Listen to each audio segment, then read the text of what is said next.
لأول مرة ستحسم تصفيات مونديال روسيا الصراع على مقاعد التأهل إلى نهائية كأس آسيا 2019 في الإمارات. الطريق من قرعة ماليزيا رسمت الخطوات. يونيو المقبل سيشهد انطلاق مرحلة المجموعات للتصفيات، ويبدأ الأخضر السعودي معها مشواره بلقاء مضيفه الفلسطيني في 11 من ذات الشهر ضمن منافسات المجموعة الأولى.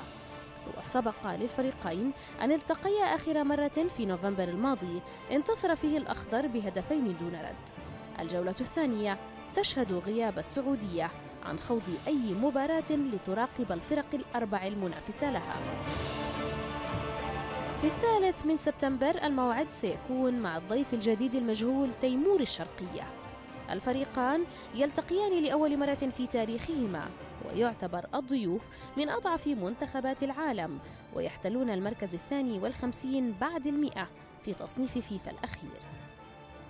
بعد اللقاء ب5 أيام سيقطع الأخضر أكثر من 6000 كيلومتر متوجها إلى كوالالمبور للقاء المصنف 64 بعد 100.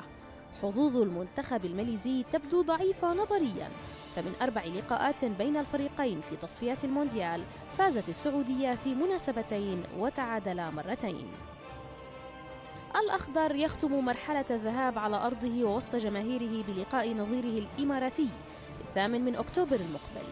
الفريقان تواجها في تصفيات مونديال جنوب إفريقيا، وفازت السعودية ذهابا وإيابا.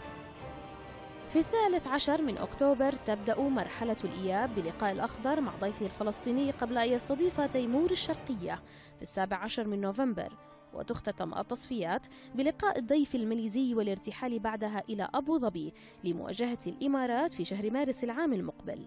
السعودية التي تأهلت لكأس العالم 4 مرات متتالية تسعى لإنهاء جفاء مع المونديال في آخر نسختين. ديما محمد السائح، العربية.